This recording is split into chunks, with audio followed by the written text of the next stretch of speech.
नमो मायभूमी जिथे जन्मलो मी, नमो आर्यभूमी जिथे वाढलो मी, नमो कर्मभूमी जियेच्या कामी, पडावा देह नमामि नमामि. परमार्थ प्रिय बंधू आणि भगिनींनो, भक्त भावार्थ रामायण ग्रुप आयोजित संत एकनाथ महाराज कृत भावार्थ रामायण पारायण 7वं, त्यातील आज सोमवारची सेवा सोलापूर जिल्ह्यातील असल्यामुळे आमच्याकडे आली आहे. कालपर्यंत आपण कथाभाग ऐकला. राजच्या अध्यायामध्ये की कौशल्य माता पुन्हा पुन्हा रामाला म्हणतीये, ऐक रामा, तू काहीही कर, माझी जी शृंगार वाटिका आहे या शृंगार वाटिकेमध्ये तू असणार वनवासासाठी राहा, तिथं सगळ्या सुखसुविधा मी तुला देते. पण रामानं स्पष्ट नकार दिला आणि सांगितलं, नाही आई, मला तिथं राहताच येणार नाही. का तर वडिलांची आज्ञा प्रमाण आहे की मी असणार वनवासाला जायचंय. आणि मग वडिलांची आज्ञा प्रमाण आहे हे ज्यावेळेस रामानं कौशल्याला सांगितलं त्यावेळेस कौशल्य म्हणाली, वडिलांच्या आज्ञेप्रमाणे आहे याच्याबद्दल दुमत नाही, पण आतापर्यंत शास्त्रानं, आतापर्यंत पुराणानं आणि आतापर्यंत वेदांना सुद्धा सांगितलंय की आईची सुद्धा आज्ञाप्रमाणे. मग तेच आईची महती, आईची ख्याती मी तुला सांगते, जरा ध्यान देऊन ऐक. कौशल्य रामाला बोलतीये, स्वधर्म कर्मी अति निपुण, 10 ब्राह्मण अति सज्ञान, एक आचार्य त्या समान, ऐसे महिमान आचार्यांचे. ऐक ना रामा, स्वधर्मामध्ये जे नीतीनं वागतात, त्यांची जी नित्य कर्म आहेत, असे 10 ब्राह्मण एकत्र केले तर त्या 10 ब्राह्मणांच्या तोलामोलाचा एकच आचार्य होऊ शकतो. म्हणजे 10 ब्राह्मण एका बाजूला आणि एक आचार्य एका बाजूला, असं असणारं दृष्टांताच्या माध्यमातून किंवा आईचं महत्व किती आहे हे पटवून देण्यासाठी ग्रंथकर्ते या ठिकाणी उदाहरणं देत आहेत. दशाचार्य श्रेष्ठ कर्म प्रवृत्ती, त्याहून ज्याची अधिक शक्ती, पुत्र विक्रयी का दुरी कार्यार्थी, नियामकत्वे निश्चिती पिताधिक. ऐक रामा, असा 10 ब्राह्मणांच्या तोलीचा एक असणारा आचार्य, असे 10 आचार्य एकत्र केले आणि त्या 10 आचार्यांपेक्षा वडील असणारे श्रेष्ठ आहेत. मग ते वडील कोणते? की जे वडील स्वतःची मुलं विकतात ते वडील सुद्धा असणारे त्या आचार्यांपेक्षा श्रेष्ठ आहेत. असे असणारे वडील आचार्यांपेक्षा असणारे श्रेष्ठ आहेत. दशाचार्य विशेषी गुरुत्वे गौरव पित्यासी, पित्याहुनी दशगुणेसी, गुरुत्वे मातेसी भजावे. आणि आई, अशा या 10 पित्यांपेक्षा एक असणारा गुरु श्रेष्ठ आहे. 10 वडील, जो असणारा वडील आपल्या मुलांची विक्री करतो याच्यापेक्षा एक असणारा गुरु श्रेष्ठ आहे. आणि अशा 10 गुरूंपेक्षा एक असणारी आई श्रेष्ठ आहे. मग तू म्हणतो ना की वडिलांच्या आज्ञेप्रमाणे की मला असणारं वनवासाला जायचंय, पण आतापर्यंत शास्त्रानं एवढं असणारी महती कुणाची तर असणारी आईची सांगितलेली आहे. अशी असणारी कौशल्य माता प्रभू रामचंद्रांना वनवासाला जाण्याच्या संदर्भात बोलत आहे. गर्भधारण पोषणेसी, मातेसी गुरुत्व विशेषी, पृथ्वी परी समातेसी, पूजत्वेसी गौरव. अरे आतापर्यंत या आईला पूजनीय मानलंय. याच्या पाठीमागचं कारण सांगू तुला. काय तर गर्भधारणेपासून ती आई त्या मुलावरती असणारी विशेष काळजी घेत असते. जेव्हापासून तो बाळक त्या आईच्या असणाऱ्या गर्भामध्ये आहे तेव्हापासून ती असणाऱ्या आपल्या खाण्यावरती, बोलण्यावरती, वागण्यावरती या सगळ्यावरती असणारं वॉच करते, सगळ्यावरती असणारा ताबा मिळवते. आणि त्याच्यामुळं शास्त्रानं पृथ्वी मोलापेक्षा आईचं मोल असणारं जास्त सांगितलंय. त्याच्यामुळं माझी तुला आज्ञा असणारं मानावंच लागेल, अशी कौशल्य माता कुणाला तर प्रभू रामचंद्रांना बोलत आहे. पिता झाली या पतीत, पुत्रे त्या गावानी चित, माता झाली या पतित, पूज्यत्व शास्त्रात प्रतिवादी. ऐक ना रामा, ऐक. समजा दुर्दैवानं एखादा पिता एखादा वडील असणारा अधपतनाला गेला, तो पापी झाला, तो असणारा नको त्या गोष्टी करायला लागला, तर शास्त्रानं त्याला तुच्छ मानलंय किंवा शास्त्रानं त्याला त्याग म्हणून सांगितलंय. त्याला असणारं शास्त्रानं त्याच्याशी काही देणं घेणं नाही, मुलानं त्याला लाता घालून बाहेर काढलं तरी हरकत नाही हे सांगितलंय. पण समजा दुर्दैवानं जर एखादी आई, एखादी माता जर असणारं पतित झाली, तर तिला मात्र असणारं शास्त्रानं त्यागायचं नाही, तिला असणारं बाहेर काढायचं नाही असं असणारं सांगितलंय. त्याच्यामुळं वडिलांपेक्षा आई ही श्रेष्ठ आहे. आणि म्हणून तर मी तुला विनंती करतेय, म्हणून तर मी तुला असणारं रिक्वेस्ट करतेय, कौशल्या माता प्रभू रामचंद्राला बोलतीये. पुत्र झाले संन्यासी अवश्य त्यागावे पितयासी, भिक्षा मागोनी मातेसी पोसावे संन्यास विधीशी शास्त्रार्थ. पुढे जाऊन सांगू का रामा, एखाद्या मुलानं जर संन्यास घेतला तर त्या मुलाची जबाबदारी बापाला सांभाळावं अशी नाही. एखाद्या मुलानं जर संन्यास स्वीकारला तर वडिलांनी त्या मुलाच्या पाया पडायचंय. शास्त्रानं सांगितलंय त्या वडिलांची रोजीरोटीचा प्रश्न मिटवावा असं काही नाही, पण त्याच मुलानं आईला मात्र भिक्षा मागून तिचं असणारं पोट भरलं पाहिजे. एवढी असणाऱ्या पित्यापेक्षा असणारी माता श्रेष्ठ आहे असं दृष्टांताच्या माध्यमातून सांगताय. या परिदार भुनाथा पित्या परिस पूज्य माता, माझी भजावे वचनाथा वन सर्वथा न जावे. हे सगळं सांगून झाल्यानंतर मग मात्र असणारी कौशल्या माता आपल्या मूळ मुद्द्यावरती आली. तुला सांगितलं ना मी आतापर्यंत शास्त्राची उदाहरणं दिली, पुराणाची असणारी उदाहरणं दिली, ब्राह्मणांचं, आचार्यांचं, गुरूंचं, त्या सगळ्यांची उदाहरणं देऊन हे सगळ्यातून सार मी एकच काढू शकते रामा. माझी असणारी तुला रिक्वेस्ट आहे, माझी तुला असणारी पुन्हा पुन्हा असणारी विनंती आहे, तू काय कर, वनवासाला जाण्याचा जो काही निर्णय तू घेतलेला आहे तो कृपया घेऊ नकोस अशी कौशल्या माता प्रभू रामचंद्राला विनंती करतीये. मातृवाक्य मानो निगवना करीसी पितृवाक्याचे परिपालन, हे तू जगा परम दूषण माझे वचन उल्लंघिता.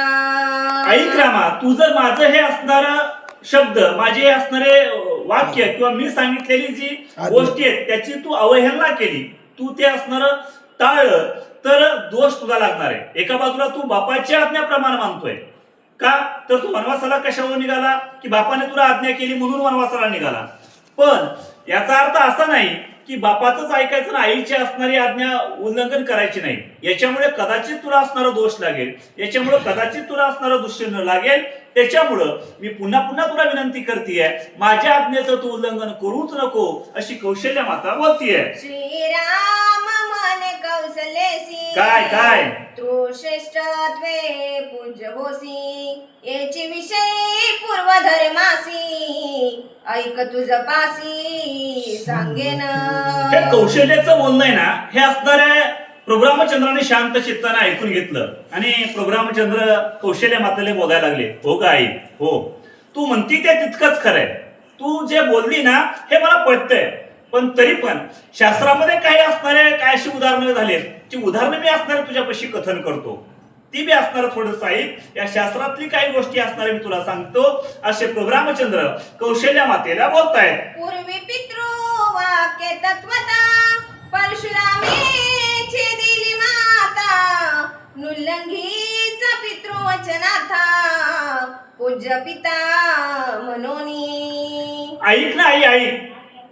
आपल्या असणाऱ्या इतिहासामध्ये किंवा पुराणामध्ये असणारा कथा बघून गेला, परशुरामानं स्वतःच्या आईचा शिरच्छेद बापाच्या एका शब्दावरून केला. मग त्यानं असा विचार नाही केला की बापाची आज्ञा नाही मानायची का तर आई श्रेष्ठ आहे म्हणून. नाही, बापानं टाकलेला शब्द हा प्रमाण मानला आणि स्वतःच्या आईचा शिरच्छेद केला. हा असणारा इतिहास किंवा हा असणारा दृष्टांत आपल्याच असणाऱ्या पुराणामध्ये घडलेला आहे. त्याच्यामुळं बापाची आज्ञा मला मानावीच लागेल असे प्रभू रामचंद्र त्या ठिकाणी बोलतायत. पुत्रे वधिले निज मातेसी, रेणुकान शोभेची रामासी, प्रतिपाळिले प्रतिवचनासी, तूही जानसी हे कथा. ऐक आई, तुला हे ज्ञात आहे, तुला हे असणारं पूर्ण माहिती आहे. ज्यावेळेस परशुरामानं आपल्या आईचा रेणुका मातेचा शिरच्छेद केला आणि पुन्हा असणारी रेणुका माता सावध झाली, त्यावेळेस सावध झालेल्या रेणुका मातेनं परशुरामाला शिक्षा केली नाही, परशुरामावरती ती रागवली नाही किंवा म्हणाली नाही की तू असं काय केलं म्हणून. उलट त्याच्या पाठीवरती शबासकीची थाप टाकली, बास भारा बास. का तर तू तुझ्या बापाची आज्ञाप्रमाणे मानलीस, मला तुझा असणारा गर्व आहे, तू इतका पितृभक्त आहेस, पितृची वडिलांची आज्ञा प्रमाण मानणार आहेस, अशी रेणुका मातेनं परशुरामाला असणाऱ्या शबासकीची थाप टाकून बोलले होते. ही बी असणारा कथाभाग पाठीमाग झालेला आहे असे प्रभू रामचंद्र कौशल्येला बोलतायत. माझं पितृवाक्य पूज्य पूर्ण, तुझे पती वचन प्रमाण, त्याचे करिता उल्लंघन, अधपतन दोघांसी. ऐक नाही, सोपं गणित आहे ना. दोन्ही गोष्टी या ठिकाणी साध्य होत आहेत. एका बाजूला मला वडिलांची आज्ञा आहे, म्हणजे वडिलांची आज्ञा प्रमाण मानण्याचं पुण्य असणारं मला मिळणार आहे, आणि दुसऱ्या बाजूला तर तुला बी असणाऱ्या पतीची असणारी आज्ञा आहे, बरोबर का.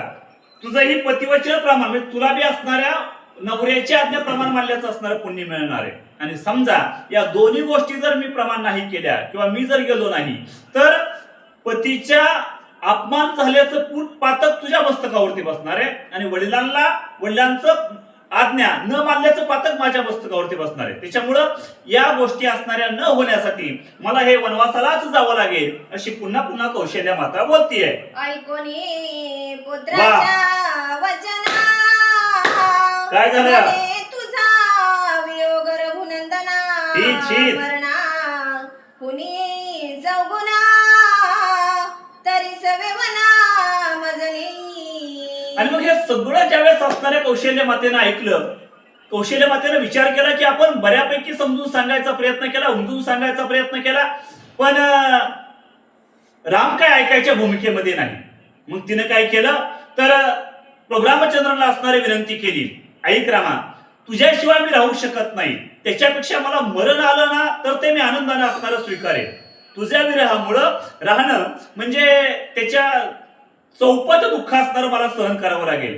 कृपया तू काय कर तर एक काम कर. काय काम कर तर तू मला असणाऱ्या तुझ्यासोबत वनवासाला घेऊन जा अशी असणारी कौशल्या माता प्रभू रामचंद्राला विनंती करून बोलतीये. यातही पाळी माझ्या वचना, माझा सवे न्यावे वना, म्हणून लागली श्रीराम चरणा, अति करुणा विलपत.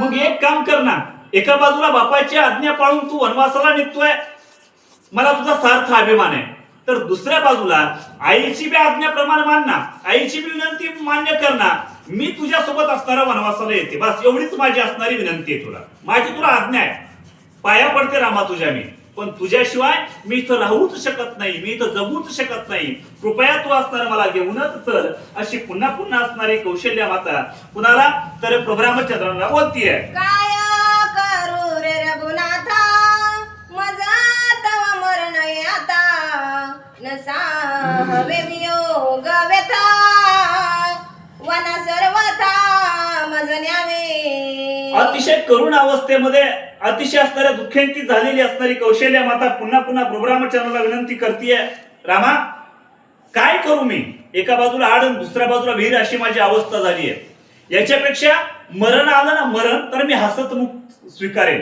त्या आप्पासाहेब बेलवलकर नावाचं खलनायक नटसम्राट नावाच्या नाटकामध्ये एका ठिकाणी सुंदर म्हणतो बघा, जगावं की मरावं हा एकच सवाल आहे दुनियाच्या उकिरड्यावर, फेकून द्यावं देहाचं लक्तर आणि करावा सर्वांचा शेवट माझा तुझा आणि तिचा आहे. नेमकं जगायचंच कशासाठी आता, तीच अवस्था कौशल्या मातेची सुद्धा आहे. कौशल्या माता म्हणतीये, रामा तू जर वनवासाला जात असेल तर पाठीमाग माझ्या जगण्यामध्ये मला काही अर्थ वाटत नाही, मग त्याच्यापेक्षा तुझा वियोग, तुझा असणारा विरह मला सहन होणार नाही, याच्यापेक्षा जर मला मरण आलं ना तर ते मरण मी असणाऱ्या आनंदाने स्वीकारेन, आणि समजा मला जर मरण नाही आलं तर मी तुझ्यासोबत असणारे यायला तयार आहे, कृपया तू असणार मला घेऊन चल अशी कौशल्या माता पुन्हा पुन्हा प्रभू रामचंद्रांना बोलतीये. पुत्रा सवे वनवासासी, सर्वथा जाता नाही मातेसी, ऐकता शोभेल वशिष्ठ ऋषी, केवे वनवासासी म्या न्यावे. आणि मग जेव्हा पुन्हा पुन्हा असणाऱ्या कौशल्य मातेने विनंती केली ना, त्यावेळेस असणारे कौशल्य माताला रामचंद्र बोलायला लागले, ऐक ना आई, ऐक, मी जर तुला माझ्यासोबत वनवासाला घेऊन जायचा विचार जरी मानला तर आपल्या कुळाचे कुलगुरू आहेत जे वशिष्ठ ऋषी, ते वशिष्ठ काय करतील, अतिशय रागवतील, ते क्रोधित होतील, ते त्यांना मान्य होणार नाही. त्याच्यामुळं आपल्या गुरूंचा आदर करण्यासाठी, कुलगुरूंचा मान राखण्यासाठी मला मात्र तुला माझ्यासोबत वनवासाला नेताच येणार नाही, असे प्रभू रामचंद्र बोलतायत. ऐसिया परी निज धर्मता रामे संभव केली माता, तिच्या चरणी ठेविला माथा, क्षमा सर्व तमज की हे जे. सगळं असणाऱ्या प्रभू रामचंद्रांनी कौशल्यकशी असणारं कथन केलं, कौशल्यनं असणारं शांत चित्तानं ऐकलं. आणि मग प्रभू रामचंद्रांनी आता पुढची तयारी करायची, आता वनवासाच्या दिशेनं सगळी असणारी सामग्री गोळा करायची, वनवासाला निघायचंय. म्हणून आपल्या आईचं असणारं शेवटचं दर्शन घेतलं, कौशल्याच्या असणाऱ्या चरणावरती लीन झाले. कौशल्याचं दर्शन घेऊन प्रभू रामचंद्र पुढच्या प्रवासाला तयार झाले. ऐकोनी कौसल्या करुणा वाचन, लक्ष्मण शोभला आपण, म्हणे श्रीराम ऐक माझे वचन, वन प्रयाण करू नको. आणि मग या माय लेकराचा चाललेला संवाद लखनबाई असणारे जवळून हे सगळं ऐकत होते. आणि मग कौशल्या करुण अवस्थेमध्ये म्हणतीये, प्रभू रामचंद्रांचा कंठ दाटून आलेला आहे, दोघांचा माय लेकरांचा संवाद चाललेला आहे. ग्रंथकर्त्याने कथेला कलाटणी दिली आणि कथा सुरू झाली लक्ष्मण भैयाच्या बाजूची. लक्ष्मण दादा असणारे पुढे आले आणि अतिशय क्रोधात रागानं लालबुंद होऊन लक्ष्मण असणारे पुढे येऊन म्हणायला लागले, ऐका ना प्रभू रामचंद्रा, तुम्ही असणारे वनाला जायचा विचार करू नका, फक्त एक काम करा. काय काम करा? माझा असणार थोडंसं ऐका. आता लक्ष्मण दादा प्रभू रामचंद्र आणि कौशल्य मातेला काय सांगतायत, ग्रंथकर्ते पुढे बोलतायत. परम दुःख परम सुख दशरथासी, कौसल्या पावे निज सुखासी, जाणे न लगे तुझ वनासी, ते मज पासी वर्म आहे. ऐका ना प्रभू रामचंद्रा, ऐक ना दादा, अरे आपल्या वडिलांना राजा दशरथाला आनंद होईल अशी युक्ती माझ्याकडे आहे. पुढे जाऊन सांगू, तुला बी असणाऱ्या वनवासाला जायचं नाही अशी बी युक्ती माझ्याकडे आहे. आणि हे सगळं करून आपल्या कौशल्य आईला सुद्धा असणारा आनंद होणार आहे अशी असणारी क्लुप्ती माझ्याकडे, त्याचं वर्म असणार माझ्याकडे, जरा माझं थोडंसं तुम्ही ऐका, असे लक्ष्मण दादा पुढे येऊन बोलतायत. आज्ञा देशील रघुनाथा, काय करीन? मी साधीन काय अर्था, तेही तेही व्यवस्था तुझ मी आता सांगेन. फक्त एक काम करा प्रभू रामचंद्र, तुम्ही फक्त एक काम करा. काय काम करा? फक्त तुम्ही आज्ञा द्या. तुम्ही आज्ञा दिली, एका 0 मिनिटामध्ये मी कामाला लागतो. आणि मग एकदा का 0 मिनिटामध्ये कामाला लागलो की सगळं कार्य असणारे यशस्वी होणार आहे, बाप आपला सुखी होणार आहे, तुम्हाला वनवासाला जायची गरज नाही, कौशल्याला असणारा आनंद होणार आहे. फक्त तुमच्या आज्ञेची मी असणारी विनंती करतोय. लक्ष्मण भैया बोलतोय, कैकेयीच्या करीन घाता, ते परम सुख दशरथा, आणि सुखावेल कौसल्या माता, राजे रघुनाथाभिषेक. ती युक्ती सोपी हो रामा, एकदम सोपी आहे. फक्त आज्ञा द्या. आणि एकदा का तुम्ही मला आज्ञा दिली की मी असणाऱ्या कैकेयीचा घात करतो, तिचा शिरच्छेद करतो. आणि मग एकदा का कैकेयी मेली, कैकेयीला असणारं संपवलं तर काय होणार आहे? आपल्या राजाला सुख होणार आहे, आपल्या बापाला सुख होणार आहे, दशरथाला असणारा आनंद होणार आहे, आपल्या आईला कौशल्याला असणारा आनंद होणार आहे, आणि तुम्हाला वनाला जायचा प्रश्नच नाही. त्याच्यामुळं फक्त तुम्ही मला आज्ञा द्या. लक्ष्मण दादा बोलतायत. कैकेयीच्या निज कैवारा, वा. आली आणि वटीन सुरवरा, रणी निर्दाळीन सुरा, भरीन सागरा शुद्धे. ऐका रामा, आणि या कैकेयीला मारण्यासाठी मी ज्यावेळेस जाईल त्या कैकेयीच्या असणाऱ्या कैवाराला कुणीही येऊ द्या, सुरवर येऊ द्या, राक्षसगण येऊ द्या, या सगळ्यांना असणारं मी मारेन आणि हे समुद्राचे रक्ताने असणारं भरेन, एवढा पुरुषार्थ असणारं मी करेन. लक्ष्मण दादा बोलतायत. लोहे घोटीन पैमास, पृथ्वी करीन निर्मनुष्य, आणि यमलोक पाडीन ओस, लावीन त्रास कळी काळा. या पृथ्वीवरती रक्ताचा मासाचा असणारा चिखल करेल, पृथ्वी असणारी निर्मनुष्य करायला मी असणारा मागं पुढे बघणार नाही, यम लोकांची सुद्धा असणारे ओस पडेल आणि हे सगळं केल्याशिवाय मी असणारा कळीकाळाला सुद्धा धाक किंवा कळीकाळावरती विजय मिळवायचं सामर्थ्य माझ्याकडे आहे. फक्त रामा तुमची आज्ञा मला असणार द्या. लक्ष्मण दादा बोलतायत. पाठीशी असल्या रघुनाथ कृतांताचे पाडीन दात आणि मजला भय नाही निश्चित दुष्ट समस्त निर्दाळीन. खरं सांगू का दादा, तुमच्यासारखा भाव जर माझ्या पाठीमागं असेल ना, तुमचं शबासकीची थाप जर माझ्या पाठीवरती असेल ना, तर मग मात्र भ्यायची काहीच कारण नाही. मग कृतांताचे दात पडायला मी मागं पुढे पडणार नाही. एवढंच काय, अख्ख्या असणाऱ्या दुष्टांना मी असणारं संपवील.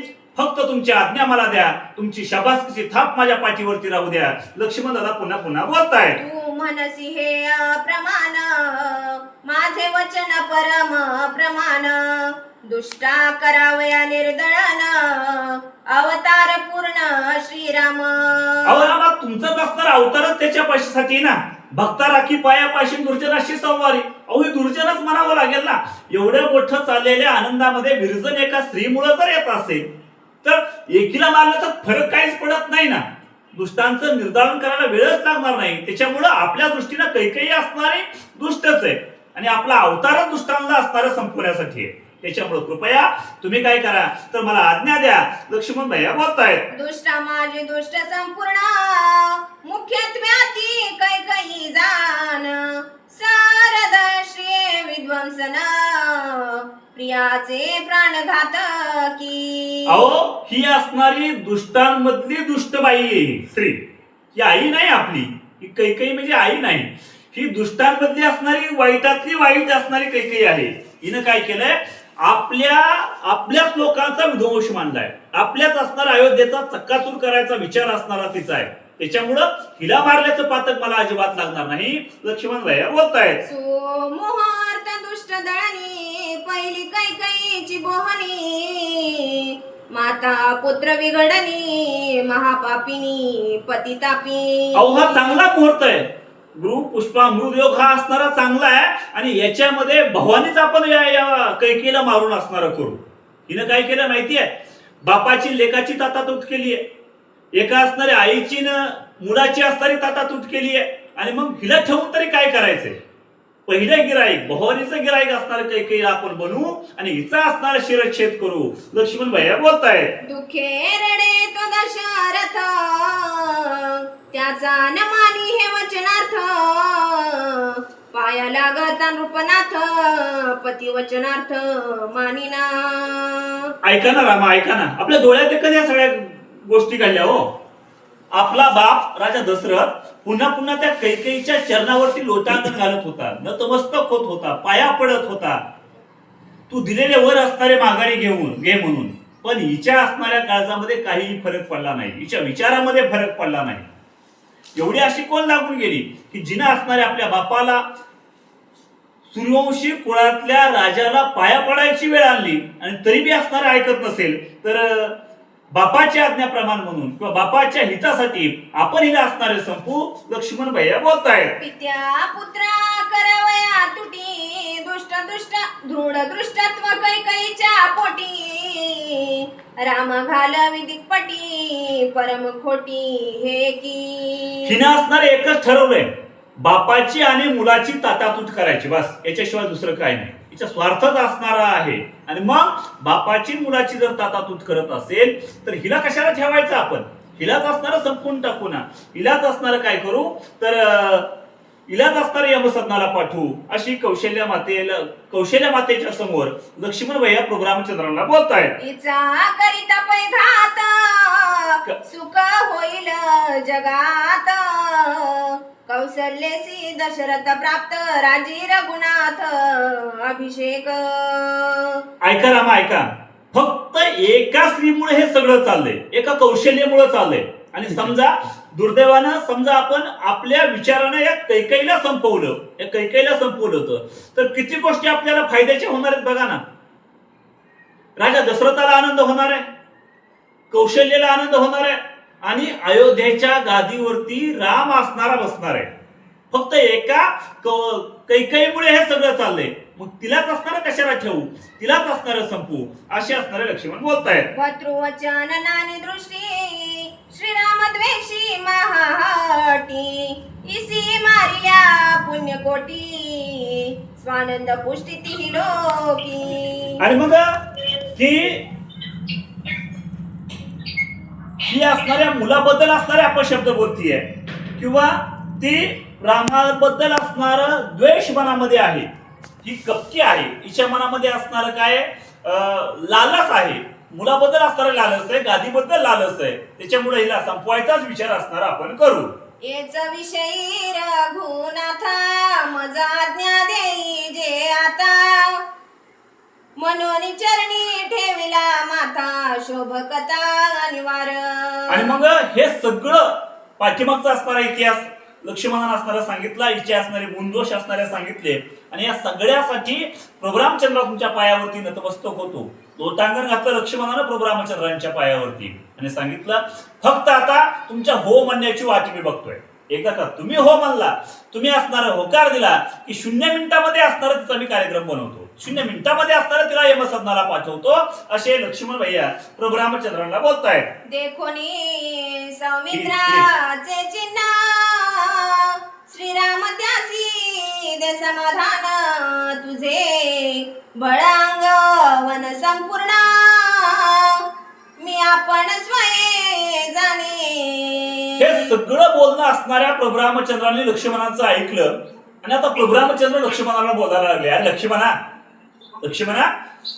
तुझ्यामध्ये असणारं सामर्थ्य, तुझ्यामध्ये असणारं बळ, तुझ्यामध्ये असणारी ताकद, तुझ्यामध्ये असणारी हिंमत, तुझ्यामध्ये असणारी पावर, हे सगळं मला ज्ञात आहे, हे सगळं मला असणारं माहिती आहे.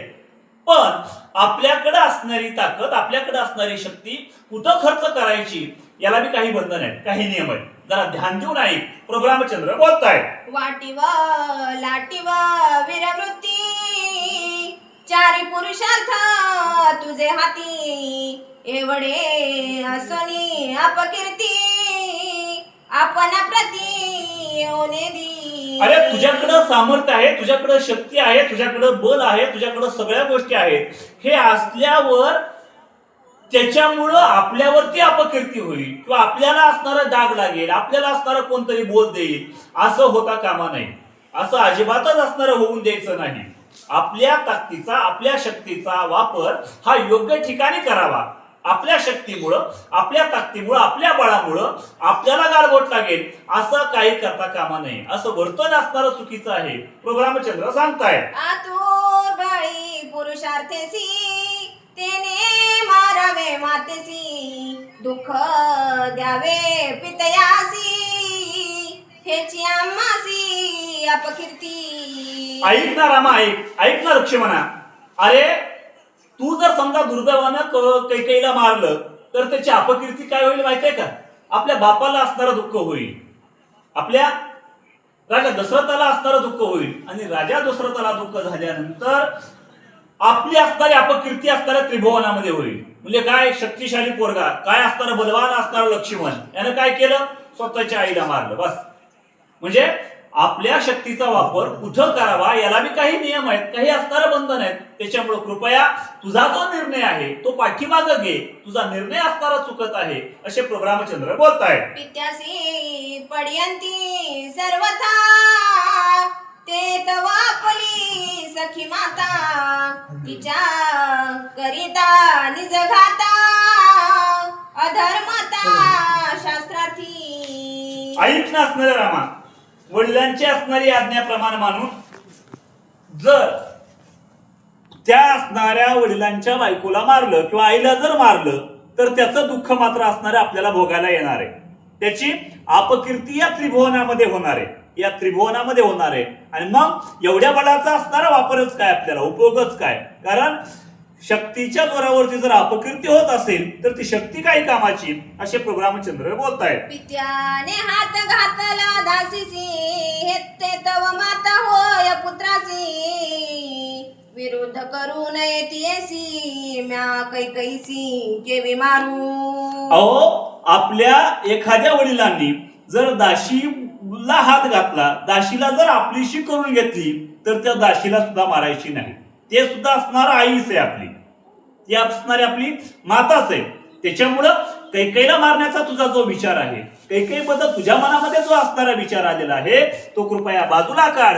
अशी असणारी कौशल्य, असे असणारे प्रभू रामचंद्र लक्ष्मणाला बोलतायत. पितृवचन उल्लंघन त्यावरी मातेचे हनन ते तव होय जगी जगन्य निंदा पूर्ण ती लोकी. वडिलांच्या आज्ञेचं उल्लंघन केलं मग त्याला काय उपयोगच होणार नाही ना. वडिलांच्या आज्ञेचं उल्लंघन तर करायचं नाही, त्यांची आज्ञाप्रमाणे मानायची.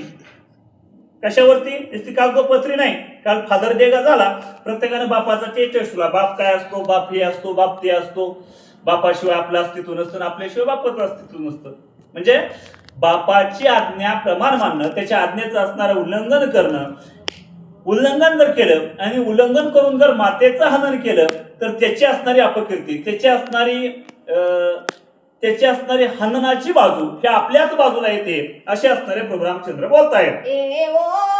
सूर्यवंशाप्रती एवढी जोडावी अपकीर्ती. वा. सौमित्रा घडे ऐसी युक्ती पूर्वज शोभती स्वर्गस्थ. ऐक ना लक्ष्मणा, अरे आपण काही असं साध्या सुध्या कुळामध्ये जन्माला आलेलो नाही, अशा लुंग्या सुंग्या कुळामध्ये जन्माला आलो नाही.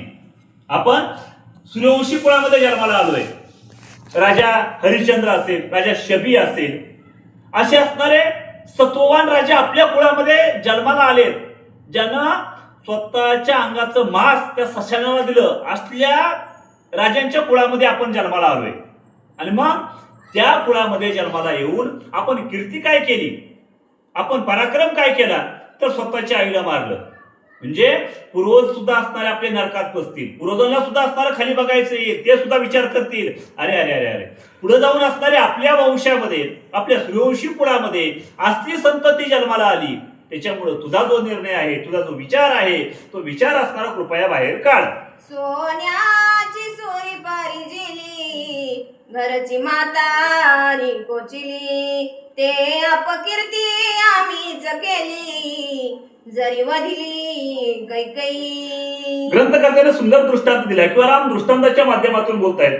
एखादी असणारी सोन्याची सुरी आहे, ती लई दिवसापासून आपण जपून ठेवली आहे, तिला धार लावली आहे कैक दिवस, आणि ती सोन्याची सुरी घासून असणारं तासून असणारं कार केली. आणि त्या कार केलेल्या सुरीनं काय केलं, आपल्याच घरामधली असणारी म्हातारी मारली. म्हणजे काय पराक्रम केला. म्हणजे तशा पद्धतीनं आपल्याकडे असणारा जो पुरुषार्थ आहे, आपल्याकडे जे सामर्थ्य आहे, आपल्याकडे ताकद आहे, या ताकदीचा वापर आपण काय केला, तर घरची म्हातारी मारायला केला, घरची आई मारायला केला. त्या पद्धतीनं होईल ना. त्याच्यामुळे तुझा निर्णय असणारा पाठीमागे घे. अंगी बाळा हे पूर्ण श्री मारणे पुरुषार्थ कोण पित्यासी दुःख देणे दारुण अधपतन ते आम्हासी. अरे आपल्याकडे असणारं जे अंगामध्ये बळ आहे, आपल्याकडे जे ताकद आहे, या ताकदीनं काय केलं, तर घरचीच असणारी बाई मारली, घरचीच असणारी स्त्री मारली. आणि त्याच्यामुळं काय झालं, तर बापाला असणारं दुःख झालं, वडिलांना असणारं दुःख झालं, आणि तेच असणारं आपल्याला काय अधपातनाला असणारं कारणीभूत आहे. अशी असणारी प्रभू रामचंद्र बोलतायत. अंगी बाळाची दुड पवडी वन जाता कोण साकडी मारू राक्षसांच्या कोडी सोडवी बांधवडी देवांची. अरे सोपं आहे ना लक्ष्मणा. आपल्याकडे जे अंगामध्ये बळ आहे ना, आपल्याकडे जे सामर्थ्य आहे ना, आपल्याकडे जी ताकद आहे ना, या ताकदीचा वापर कुठे करायचा माहिती आहे, तर वनामध्ये असणारे येणाऱ्या अडचणी असणाऱ्या सॉल्व्ह करण्यासाठी, राक्षसांच्या कोडीच्या कोडी मारण्यासाठी. आणि पुढे जाऊन सांगू, ज्या 33 कोटी देवांना राजा रावणानं असणाऱ्या बंदीखान्यात टाकलंय, नवग्रहांच्या पायऱ्या केल्यात, त्या बंदीखान्यातून देवांना सोडवण्यासाठी आपण आपल्या ताकदीचा वापर करायचा. आपल्या ताकदीचा वापर आपल्या आईला मारण्यासाठी करायचा नाही. असे प्रभू रामचंद्र बोलतायत. बांधोनी स्वधर्माचा सेतू दुष्ट निर्दाळू लंकाना तू कीर्तीन समय त्रैलोक्यातू हा पुरुषार्थ साधावा. आपण आपल्या स्वसामर्थ्यावरती, स्व कर्तृत्वावरती, स्वधर्माचा असणारा सेतू बांधू. दुष्टांचं असणारं निर्दळन करू, लंकानाथाला असणारं यमसदनाला पाठवू त्या राजा रावणाला, आणि आपली जी कीर्ती आहे, आपली जी ख्याती आहे, आपला जो पराक्रम आहे, तो पराक्रम मात्र असणार तिन्ही लोकांमध्ये असणारे पसरू, असे प्रभू रामचंद्र बोलतायत. ऐकोन श्रीरामाचे वचन, सौमित्र करी साष्टांग नमन. वा. रामे दिधल्या लिंगन, तेने समाधान दृढ झाले. आणि मग हे सगळं असणाऱ्या ज्यावेळेस प्रभू रामचंद्रांनी ऐकलं, प्रभू रामचंद्रांचं बोलणं लक्ष्मणानं असणारं ऐकलं, त्यावेळेस लक्ष्मणाला अतिशय आनंद झाला. आणि मग लक्ष्मणानं काय केलं तर कडकडून मिठी कुणाला तर प्रभू रामचंद्रांना मारली. दोघं भाऊ असणारे एकमेकाला भेटलेले. पुढती घातले लोटांगण, पुढती वंदे श्रीराम चरण. आणि तुझे सेवे मी वना येईन, दुष्ट कंदन करावया. आणि मग प्रभू रामचंद्रांनी सांगितलं ना की आपल्या ताकदीचा वापर राक्षसांना मारण्यासाठी, राजा रावणाला मारण्यासाठी, नवग्रहांच्या पायऱ्या मुक्त करण्यासाठी, 33 कोटी देव बंदीखान्यातून सोडण्यासाठी करायचा. त्यावेळेस असणारा लक्ष्मणाला आनंद झाला आणि लक्ष्मण असणारे नाचायला लागले. प्रभू रामचंद्रांच्या चरणावरती असणारं लोटांगण घातलं आणि सांगितलं, ऐका प्रभू रामचंद्रा, आता एक काम करा, तुमच्या सोबत असणारं मी वनाला येईल, तुमच्या सोबत असणारं काय करेल, मी सुद्धा असणाऱ्या वनवासामध्ये येईल, असे प्रभू रामचंद्रांना लक्ष्मण भैया बोलतायत. पुढती नाचे पुढती गाये, आणि पुढती वंदी श्रीराम पाये. तुझी बाप तुझी माये, गरजत आहे स्वानंदे. तो असणारा नाचायला लागला, उड्या मारायला लागला. पुढं असणारा प्रभू रामचंद्राच्या पुन्हा पुन्हा पायावरती असणारा लोटांगण घालतोय. पुढे असणारा प्रभू रामचंद्रांच्या नावाचा असणारा जयघोष करतोय. आजपासून रामा तूच माझी आई आणि तूच माझा बाप, बस तुझ्याशिवाय असणार मला दुसरं कोणीच नाही. लक्ष्मण भाई यांची अवस्था आहे. श्रीराम देई निज भाकेसी, मज न्यावे वनासी. सेवा करावया वनवासी, निज मानसी उल्हास. प्रभू रामचंद्रा एक विनंती करतो, एक रिक्वेस्ट करतो, पुन्हा पुन्हा तुमच्या चरणावरती लोटांगण घालतो. मला फक्त तुम्ही शब्द द्या. काय शब्द द्या की मला बी तुमच्या सोबत घेऊन चला, मला तुमच्या सोबत घेऊन चला, एवढा शब्द द्या. आणि याच्यासाठी कशासाठी तर तिथं तुमची मला सेवा करायची, तिथं तुमच्या सोबत असणारा मला दीर्घ क्रमायचे, त्याच्यामुळे मला तेवढा तुम्ही शब्द द्या. लक्ष्मण भैया बोलतायत. ऐकून श्रीरामाच्या युक्ती, काय झालं? कौशल्या सुखावली चित्ती. वनानव जावर गोपती, आग्रह स्थिती सांडिली. आणि मग कौशल्यानं असणार काय केलं, त्या दोघा भावांचं ज्यावेळेस संभाषण ऐकलं ना, त्यावेळेस असणाऱ्या कौशल्याला आनंद वाटला. बस प्रेम असावं भावाभावांचं तर यांच्यासारखं. तिला असणारा मनाच्या ठिकाणी आनंद झाला. आज मात्र हा असणारा एवढं होते की तेवढं 1-2 वर हा जो भावाभावाचं प्रेम आहे, लक्ष्मण जायची असणारी भाषा करतोय, खरंच माझ्यासाठी अभिमानाची आहे. कौशल्य विचार करतीये. श्रीरामाचे निज वचन, तेने सुख समाधान. सुखी झाला लक्ष्मण, सुख संपन्न कौशल्या. आणि मग प्रभू रामचंद्रांनी होकार दिला. आणि ज्यावेळेस प्रभू रामचंद्रांनी होकार दिला त्यावेळेस असणाऱ्या लक्ष्मणाला आनंद झाला. एवढंच काय ग्रंथकर्ते म्हणतायत, कौशल्याला सुद्धा असणारा मनोमन आनंद झाला. कारण आता लक्ष्मण असणाऱ्या प्रभू रामचंद्रांसोबत असणाऱ्या तिच्या सेवेला असणारा जाणार आहे. माता आणि सौमित्र बंधू, दोघा झाला सुख संवादू. एका जनार्दनी विनोदी परमानंदू श्रीरामा. असं ग्रंथकर्ते नाथ बाबा आपल्या सद्गुरूंना असणाऱ्या शरण जाऊन आताच्या अध्यायामध्ये किंवा शेवट असणारा कथाभाग माता कौशल्याला आनंद झालेला आहे. का तर लक्ष्मण असणाऱ्या वनवासाला जाणार आहे आणि दुसऱ्या बाजूला लक्ष्मणाला आनंद झालेला आहे. का तर आपण असणाऱ्या प्रभू रामचंद्रांसोबत जाणार आहे. हा असणारा कथाभाग असणारा अतिशय गोड झाला. ग्रंथकर्ते सांगतायत, एका जनार्दन शरण, शोक माझी सुख संपूर्ण. कौशल्य सुखावोनी आपण, करवी वन प्रयाण श्रीरामा. ग्रंथकर्ते नाथ बाबाला आपल्या गुरुला शरण जाऊन जे तिला दुःख झालं होतं की आज प्रभू रामचंद्र वनवासाला जाणार आहे, मुलगा असणारा वनवासाला जाणार आहे, पण त्या शोकामध्ये असणारा शेवट आनंद मिळाला. कशाचा आनंद मिळाला की रामाच्या मदतीला असणारा लक्ष्मण जाणार आहे. शोकामध्ये असणारा आनंद झाला. अशी असणारी कौशल्याची असणारी अवस्था झालेली आहे आणि आता प्रभू रामचंद्र वनवासासाठी तयार झालेले आहेत. करोनिया पुण्य वाचन श्रीराम शिवन प्रयाण कौशल्य करवी आपण स्वस्ती वाचन अवधारी. असो आता पुण्य असणारं काम होईल. प्रभू रामचंद्र असणाऱ्या वनवासासाठी तयारी करतील आणि कौशल्य माता जड अंतकरणानं या प्रभू रामचंद्रांना वनवासासाठी असणारा निरोप देईल असे असणारे ग्रंथकर्ते सांगतायत. स्वस्ती श्री भावार्थ रामायणे अयोध्या कांडे एकाकार टीकाया कौसल्या सांत्वन नाम षष्ठोध्याय गोडहा. कृष्णार्पणमस्तु पुंडलीकवरधर श्री ज्ञानदेव तुकाराम पंढरीनाथ भगवान की जय. प्रभु रामचंद्र भगवान की जय.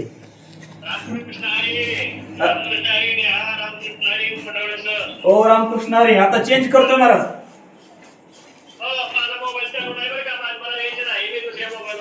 बर बर असू द्या काय नाही.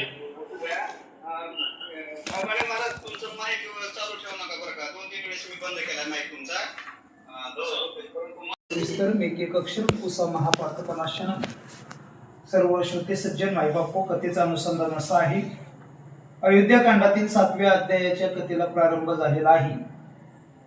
अध्यायाच्या प्रारंभी कथेचं अनुसंधान सांगणं वक्त्याला क्रम प्राप्त आहे. मागील अध्यायामध्ये आपण ऐकलं की प्रभू रामचंद्र वनवासाला जाणार आहेत ही गोष्ट ऐकून आता मात्र लक्ष्मणाला कौशल्याला सगळ्यांना आनंद झाला. रामासारखा मुलगा जर असेल तर तो मुलगा वनवासाला जाताना सुद्धा कौशल्यासारख्या आईला आनंद होतो. आणि ही आई आता आनंदाच्या भरामध्ये प्रसन्न होऊन प्रभू रामचंद्रांनी वनाभिमुख करावं म्हणजे वनाची वाट चालावी म्हणून पुण्याह वाचन करायला प्रारंभ करतात. पुण्याह वाचन म्हणजे कोणतंही चांगलं काम हाती घेताना सुरुवातीला अनेकांचे आशीर्वाद प्राप्त करायचे असतात. त्याच्यासाठी हे पुण्याह वाचन करायचं असतं. कौशल्यानं हे पुण्याह वाचन कसं केलं आमचे शांतीब्रह्म एकनाथ महाराज पुढे बोलून सांगणार आहेत. वाचा. वनी वावया वनवासी अति उल्हास श्री रामाचे कौशल्य जाणून निश्चयाचे दाढी वनाचे स्वतःने. प्रभू रामचंद्रांना वनवासात जाण्यात आनंद आहे ही गोष्ट आईला कळल्यानंतर आईचं असंच असतं, मुलाला ज्याच्यात सुख आहे आईला त्याच्यात सुख आहे. मुलाला राजवाड्यात सुख तर आईला राजवाड्यात सुख, मुलाला वनवासात सुख तर आईला मुलाच्या वनवासात सुख. जर आपल्या मुलाला राजवाड्यात दुःख असेल आणि वनवासात सुख असेल तर आईलाही मुलाच्या दुःखात दुःख आहे आणि सुखात सुख आहे. म्हणून प्रभू रामचंद्र वनवासाला जाताना एवढे उल्हासात आहेत हे कौशल्यानं ओळखलं आणि आपला मुलगा वनवासाला जाण्यासाठी तयारी करतोय आणि देवाकडे आपल्या मुलासाठी माता कौशल्या काय आशीर्वाद मागते. वाचा बरं. करोनी कर चरण क्षाळा कौशल्य करी शुद्ध चमना करविले देवार्ताचन रघुनंदन विजयी निज विजया. स्वतः कौशल्य माता उठली, तिने स्वतःचे हात पाय धुतले, शुद्ध असं आचमन केलं. प्रभू रामचंद्रांकडून बघा कौशल्या माताने अनंत कोटी ब्रह्मांडाचा नायक मर्यादा पुरुषोत्तम प्रभू रामचंद्र जिच्या पोटी जन्माला आला त्या रामाकडून कौशल्याने देवाची पूजा करून घेतली आणि देवांना सांगितलं की माझं लेकरू तुमची पूजा करतंय, हा रघुनंदन वनवासामध्ये विजयी व्हावा म्हणून सगळ्या देवांनो माझ्या लेकराला आशीर्वाद द्या. सुमान चंदनी अति ओजा पूजा केली अधोक्षजा लोटांगणी गरुड ध्वजा वनी राम माझा तो संरक्षी. सुमन म्हणजे फुलं चंदन घेऊन अतिशय भक्तिभावानं कौशल्या मातेने त्या भगवंताची म्हणजे अधोक्षाची पूजा केली. ज्याच्या ध्वजावर गरुड नावाचं निशाण आहे अशा भगवंताची लोटांगण घालून मनोभावाने माझ्या कौशल्याने पूजा केली आणि त्या देवाला सांगितलं, त्या गरुड ध्वजाला सांगितलं की माझा मुलगा राम वनवासाला निघाला, या वनवासामध्ये त्याला सांभाळायची जबाबदारी एक आई तुझ्यावर टाकते. नाना जळचे विटा पाये रोग उपजती नलाये त्या औषधी आणून लावलाये बांधिला बाहेर निरामा. लगेच आई उठली आणि त्या आईने विचार केला की 14 वर्ष माझा मुलगा दंडकारण्यामध्ये वनवास भोगणार नाही, त्याला अनेक जागेवरचं पाणी प्यावं लागणार आहे, या पाण्यामुळे माझा मुलगा आजारी पडू नये म्हणून त्या कौशल्येने अनेक औषधी वनस्पती आणल्या आणि त्या रामाच्या दंडाला बांधल्या. ज्या औषधी देखिल्या प्रति राक्षस जीव घेऊन पळते, वा. त्या आणून नेते ते बांधिल्या हाती श्रीरामा. दंडकारण्यामध्ये जंगलात वनवासात आपल्या मुलाला राक्षसांपासून दैत्यांपासून धोका होऊ शकतो हे कौशल्येला माहित होतं, कारण कैकेयीने तसाच तर वनवास रामासाठी आयोजित केला होता. म्हणून अशा दिव्य औषधी कौशल्येने आणल्या, त्या प्रभू रामचंद्राच्या दंडांना बांधल्या की त्या औषधांकडे बघून, त्या औषधाच्या सत्वाकडे बघून, सात्विकाकडे बघून ज्याप्रमाणे दुष्ट प्रवृत्ती पळून जाते, सृष्टाकडे बघून जसा दुष्ट त्या जागेवर थांबू शकत नाही, तसं त्या औषधी वनस्पती अशा होत्या, त्या सात्विक होत्या, त्यांच्याकडे बघून दैत्य किंवा राक्षस जंगलात रामापुढे थांबणार नाही या भावनेनं कौशल्येने दंडाला औषधी वनस्पती आणून बांधल्या. वनवासी नित्य निर्विघ्न विजयी होवया रघुनंदना, सर्वी सर्वांची प्रार्थना करी आपण कौशल्या. बघा, सगळ्या प्रकारची पूजा अर्चा केली, हातपाय धुतले, शुद्धाचमन केलं कौशल्येने, दंडाला वनस्पती बांधल्या. आणि आता मात्र कौशल्या माझ्या रामाला 14 वर्षे वनवासामध्ये नित्य म्हणजे एका क्षणाचाही विलंब न करता किंवा एक क्षणही माझ्या रामाला या सगळ्यांनी विसरू नये म्हणून निर्विघ्नपणे वनवास पार पाडावा, म्हणून वनवासामध्ये माझा रघुनंदन विजयी व्हावा, म्हणून सर्वी सर्वांचे शांतीप्रभू एकनाथ महाराज म्हणतात. आता सर्वी सर्वांचे म्हणजे कोणाचे? देवांचे, देवींचे, देवतांचे, भूताखेतांचे, भूतमात्रांचे, चराचराची प्रार्थना कौशल्य माता कशी करते? पुढच्या ओळीत, जगत गुरु जो कामा तेने रक्षावे श्रीरामा, वा. सदाशिव सहित उमा माझ्या श्रीरामा संरक्षू. सर्वी सर्वांचे प्रार्थना कौशल्याने सुरू केलं. सर्वप्रथम ते म्हणते, जो आम्हाला जगद्गुरु आहे त्या जगद्गुरुने आमच्या रामाचा वनवासामध्ये सांभाळ करावा.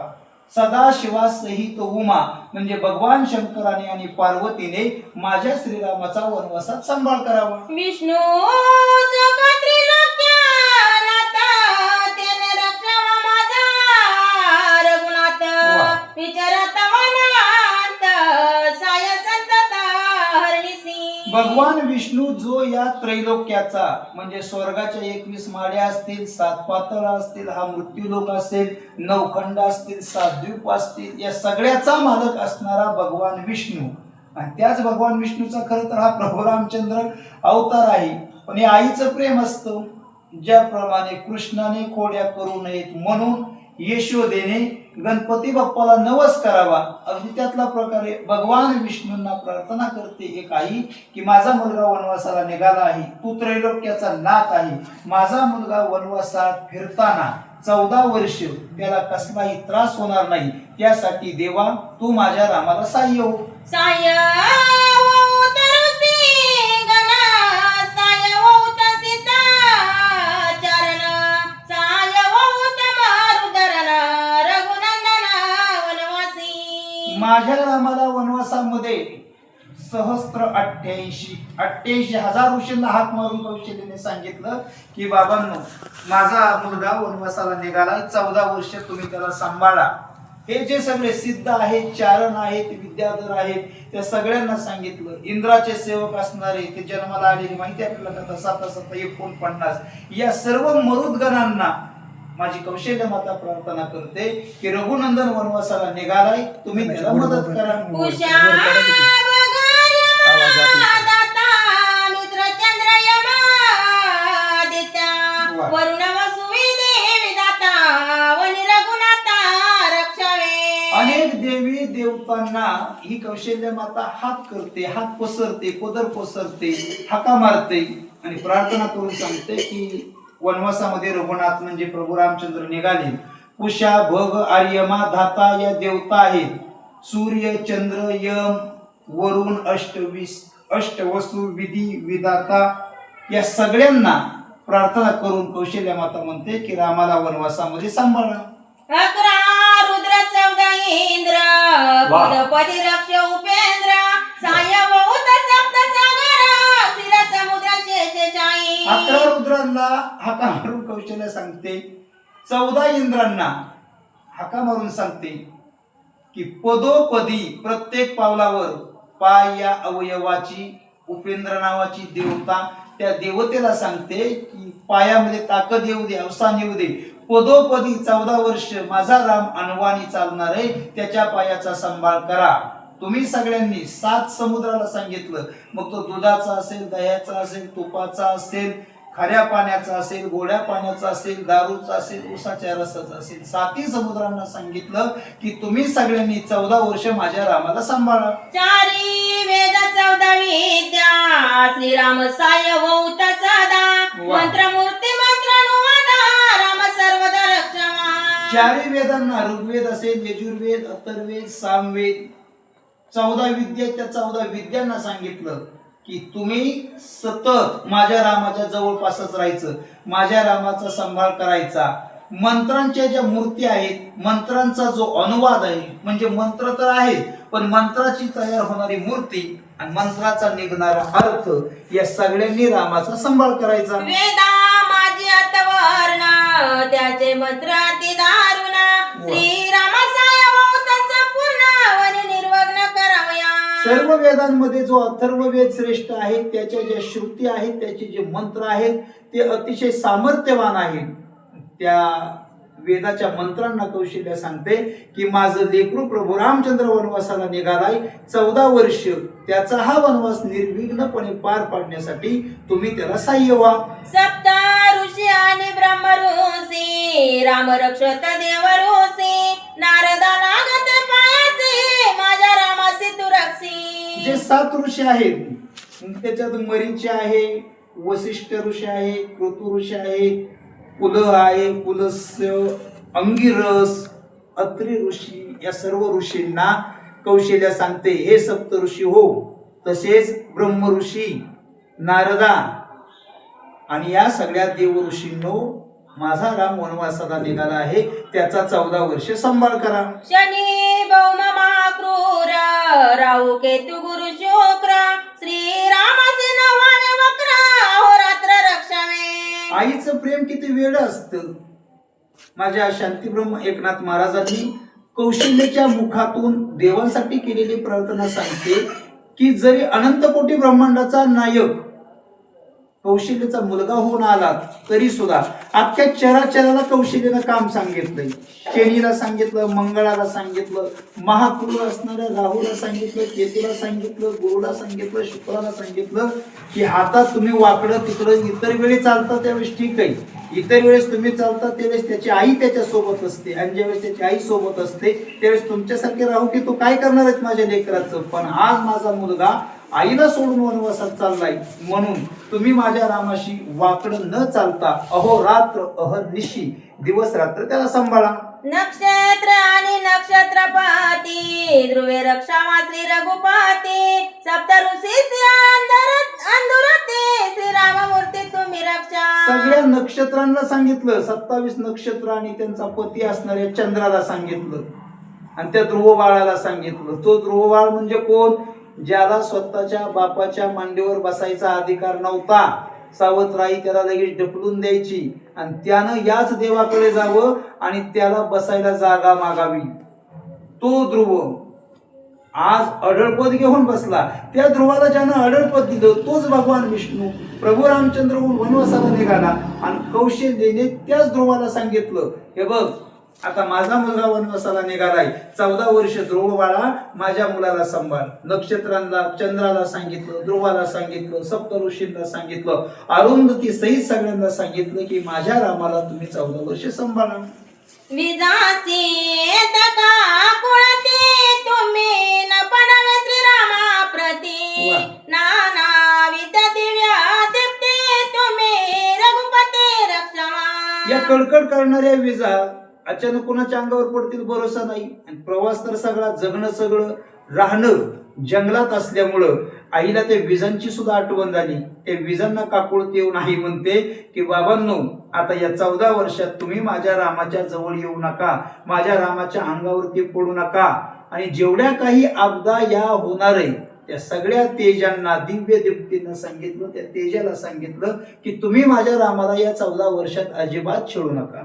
रूक जांबूक सिंहा व्याघ्र स्वले तरस गौरात गरा वा. सर्प शार्दूळ आणि वानर ते रामचंद्र रक्षावे. जंगलातल्या सिंहांना, वाघांना, कोल्ह्यांना, लांडग्यांना, अस्वलांना, तरसांना, जे साप आहेत त्या सगळ्या वानरासहित गौर, तगर, जेवढे काही तिथं हिंस्र श्वापद असतील किंवा काही जंगली प्राणी असतील त्या सगळ्या प्राण्यांना प्रार्थना करते कौशल्य माता, हात जोडते, पदर पसरते. प्राण्यांनो, माझा राम 14 वर्ष तुमच्यामध्ये राहायला येणार आहे, वनवासाला निघालाय, त्याला तुम्ही त्रास देऊ नका. मातले मैसे उन्मत्ता गज मृग वरवाणी दिग्गज वा. वन देवतनाचते भजते रघुराजा रक्षवा. माजलेले रेडे असतील, म्हशी असतील, उन्मत्त झालेले हत्ती असतील, हरण असतील, वारा आहेत, 8 दिशांचे 8 दिग्पाल आहेत, दिग्गज आहेत, मनसोक्तपणे नाचणाऱ्या वनदेवता आहेत. या सगळ्यांना माझी कौशल्य माता प्रार्थना करून म्हणते की माझ्या रामाला वनवासामध्ये सांभाळा. सर, कोटवळे सर, हा. जरा बाबर सरांकडे सारखा माईक मोबाईल, त्यांचा त्यांचा आवाज थोडासा कमी येतोय, हो हो त्यामुळं मोबाईल त्यांच्या बाजूला राहूया हो थोडं. हो वाच. आता मोहन भाऊचा आवाज मोठा आहे त्याच्यामुळे काही अडचण नाही, हा तिकडे ठेवा जरा. हा ठेवला. श्री गणेशाय नमः. श्री प्रभु रामचंद्राय नमः. महापक्ष अति दुर्धर अग्निमुख नखे क्रूर सेन गीत उलूक घारती ही रामचंद्र रक्षावा. कौशल्य माता प्रार्थना करताना कुणालाच विसरत नाही, कारण तिला माहिती आहे आपल्या मुलाला 14 वर्ष अगदी निर्विघ्नपणे हा वनवास घडवायचा असेल तर सगळ्यांना आपण हात जोडावे, प्रार्थना करावी. अतिशय महाभयानक असणारे, दुर्धर असणारे, अग्नीसारखं ज्यांचं तोंड आहे, क्रूर अशी ज्यांची नखं आहेत, असे शेन पक्षी आहेत, गिधाडं आहेत, गारी त्या वनवासामध्ये भेटणार आहेत, त्या सगळ्यांना प्रार्थना केली आईनं की माझ्या रामाला 14 वर्ष सांभाळा. जळेचे क्रूर जळचर मत्स्य मगर महामकर वा. माझा रक्षावा रामचंद्र निरंतर वनवासी. पाण्यातल्या जलचरांना, जे दुष्ट आहेत, क्रूर आहेत, त्यांना सुद्धा मासा असेल, मगर असेल, महामगर असेल, त्यांना सांगितलं की माझा रामचंद्र वनवासाला येतोय, त्याचा सांभाळ करा. यक्ष राक्षस पिशाचक जे का शिवाचे सेवक तीही माझा रघुकुळ टिळक आवश्यक रक्षावा. यक्षांना, राक्षसांना, पिशाच्यांना भगवान शंकराचे हे जे गण आहेत, सेवक आहेत, जी भूतकेत आहेत, त्यांना सुद्धा कौशल्य माता सांगते की माझ्या रघुकुळ टिळकाला 14 वर्ष वनवासात सांभाळा. मार्गी चालत रघुकुळ टिळक कंटक वनी निष्कंटक वा वा. दंश मशक गांधी लेवरोचिक तेविक निर्विक हो रामा. माझा रघुकुळ टिळक अनवाणी पायाने वनवासातून चालणार आहे. त्यावेळेस काट्यांना सांगितलं आईनं, काट्यांनो तुम्ही निष्कंटक व्हा, माझ्या रामाच्या पायाला तुम्ही टोचू नका.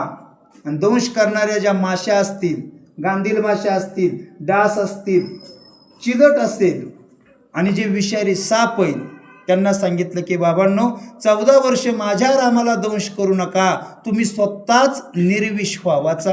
गमन शयनाशन पृथ्वी साय होऊन रघुनंदन स्नान प्रार्शना मार्जना श्रीरामा साय जाना पो. माझा प्रभू रामचंद्र वनवासात ज्या ज्या वेळेस गमन करील, चालेल, ज्या ज्या वेळेस तो शयन करील म्हणजे झोपेल, ज्या वेळेस तो जेवण करील, पृथ्वीला सांगितलं की पृथ्वी माते तू अनेकांचं आजपर्यंत सहन केलं, पण माझ्या रामाला शयन करताना, गमन करताना, भोजन करताना तू मदत कर. माझा राम आंघोळ करताना, पाणी पिताना, मार्जन करताना पाणी नावाच्या देवतेला सांगितलं की माझ्या रामाला सहाय्य हो. तम निराशी प्रकाश घन जठराग्नी प्रदीपन वा. वनी शीत निवारण अग्नि संपूर्ण सहाय्य श्रीरामा. पृथ्वी नावाच्या तत्वाला, पाणी नावाच्या तत्वाला प्रार्थना करून झाल्यानंतर आई तेज नावाच्या तत्वाला प्रार्थना करून सांगते की तम निरासन करणाऱ्या, तम निरसन करणाऱ्या, तम निवारण करणाऱ्या म्हणजे अंधार संपवणाऱ्या प्रकाशगणा, जठरामध्ये अग्नी प्रदीप्त करणाऱ्या हे तेज नावाच्या देवा, वनवासामध्ये माझ्या रामाला थंडी वाजू देऊ नको. या अग्नीनं माझ्या रामाचा संपूर्ण सांभाळ करावा. करिता वनवास प्रयाण श्रीराम सहाय्य पंच प्राण. वा. करिता संग्राम दारुण बळे संपूर्ण सहाय्य वायू. माझा राम वनवासामध्ये प्रयाण करताना या पंचप्राणांना मी सांगून ठेवते.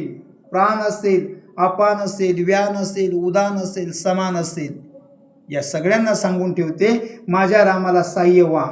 माझ्या रामाला जर या वनवासामध्ये संग्राम, युद्ध, लढाई करायची वेळ आली तो वायू नावाच्या देवतेला सांगते माझ्या रामाला सहाय्य व्हा. श्रीरामाच्या वनवासा सहाय्य संपूर्ण आकाशा.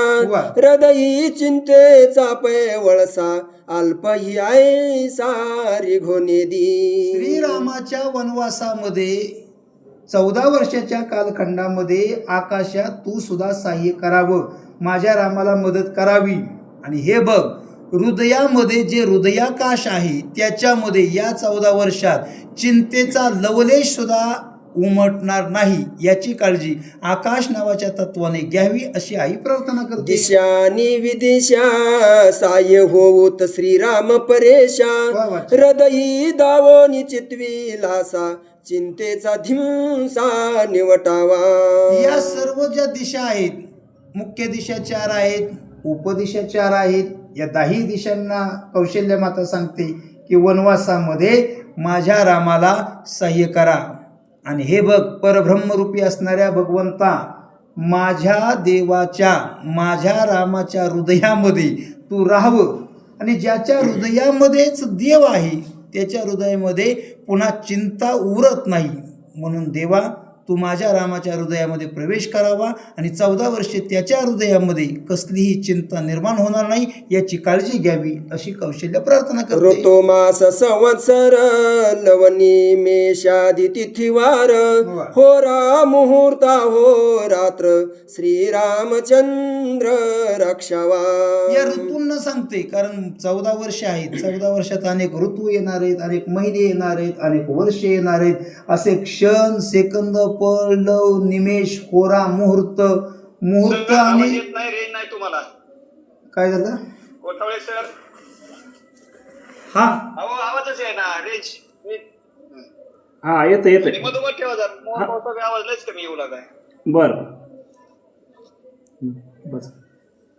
मुहूर्त आणि दीड मुहूर्त म्हणजे होरा, या सगळ्या कालगणनेच्या एककांना सुद्धा कौशल्याने प्रार्थना करून सांगितलं. याही वेगळ्या अरण्यवासी जे जे आसती सामर्थ्यसे ते ते साय हो निरामासी तुमची दासी मी झाले. एवढ्या जणांचं मी नाव घेतलंय पण याच्यातून बी जर कुणी राहिलं, असंच असतं, सगळ्यांची नावं घेतलं आणि एखाद्याचं नाव राहिलं ते रुसतं आणि नेमकं तेच रागाला जातं. म्हणून कौशल्या म्हणते याशिवाय अजूनही माझ्या मुखातून प्रार्थना करताना जर कोणाचा उल्लेख राहिला असेल तर मी हात जोडते, पाया पडते. तुम्ही सगळ्यांनी आपापलं सामर्थ्य वापरा आणि माझ्या रामाला 14 वर्ष वनवासामध्ये सांभाळा. मी तुमची दासी आहे आणि या दासीची एवढी करुणा तुम्ही ऐका. इंद्र निघत व्रत्रवधासी गुरुने मंगळे केली त्यासी. आहा. ती मंगळे तुझ पासी आहारनिसी तिष्ठोत. इंद्र व्रतासुराला मारण्यासाठी निघाला त्यावेळेस त्याच्या गुरुजींनी अनेक मंगल वचन, मंगल आशीर्वाद या इंद्रासाठी मागून घेतले.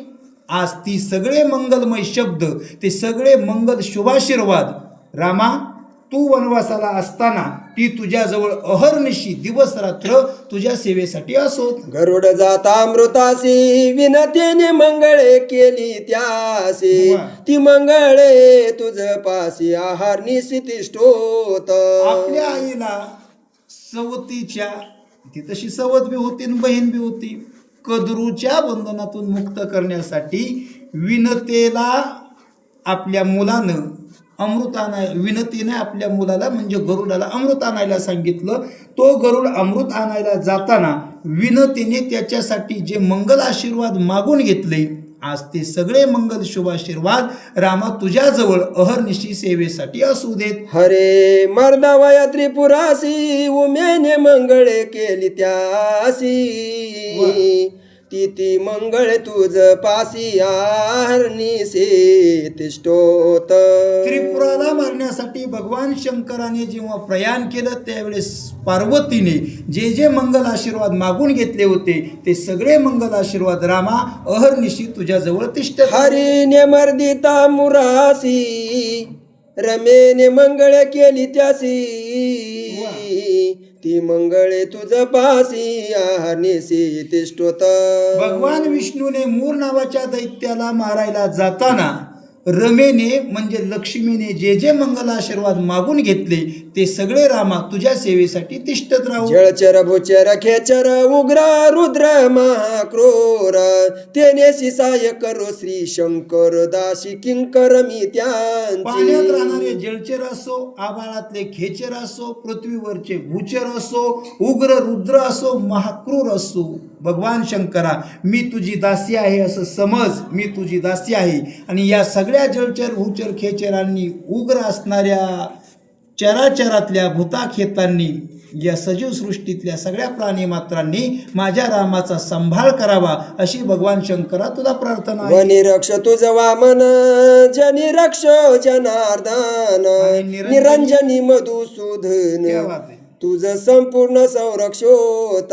वनामध्ये रामा तुझा वामनाने सांभाळ करावा आणि जनामध्ये जनार्दनाने सांभाळ करावा आणि निरंजनी मधुसूदन म्हणजे सगळीकडे भगवंतच आहे, फक्त वेगवेगळी नावं घेतलीत. अनंत अवतार घेसी भक्ता कारली कनवाळू कृपाळू. तू असा कनवाळू कृपाळू देवा, तू कुठं वामन होऊन गेला, तू कुठं जनार्दन होऊन गेला, तू कुठं मधुसूदन होऊन गेला, कुठं तू मुरारी झाला, कुठं त्रिपुरारी झाला. आता असे अनेक अवतार एकत्र करावेत आणि माझ्या रामाचा सांभाळ करावा. जळी रक्ष तुझ नारायण स्थळी रक्ष संकर्षण रणी रक्ष सिंहवदन विदारण भक्तासी. पाण्यामध्ये नारायणाने माझ्या रामाचा सांभाळ करावा, स्थळावरती संकर्षणाने माझ्या रामाचा सांभाळ करावा आणि सिंहवदन म्हणजेच नरसिंह.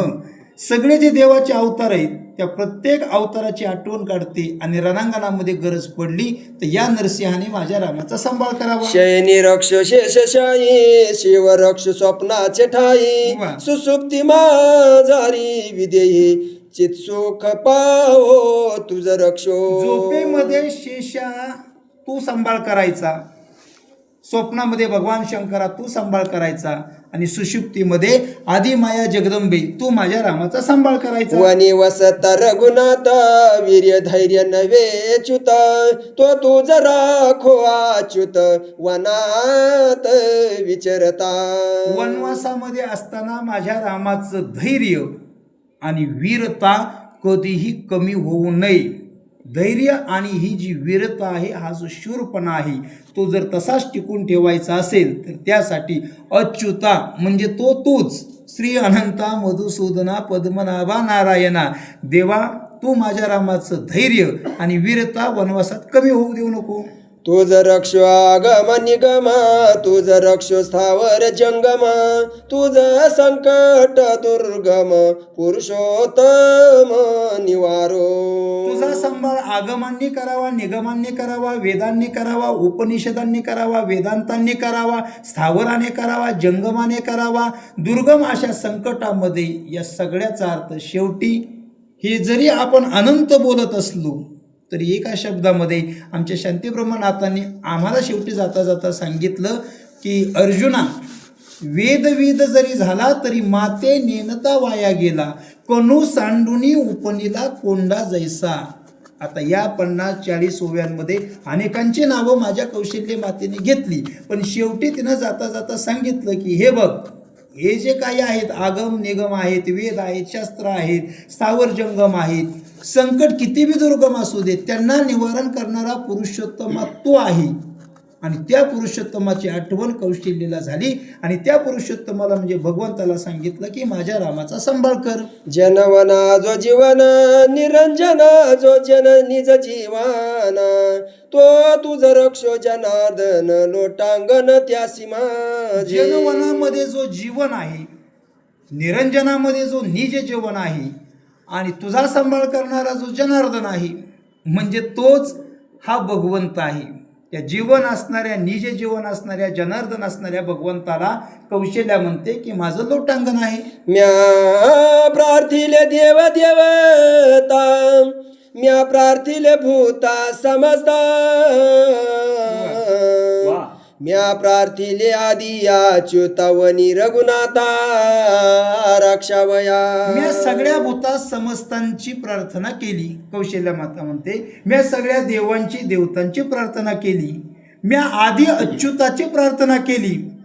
आणि याच्या मागं माझा उद्देश एकच आहे की माझ्या रामाचा वनवासामध्ये तुम्ही सगळ्यांनी सांभाळ करावा. राम जगाचा निज जिव्हाळा त्याही वरी मातेचा कळवळा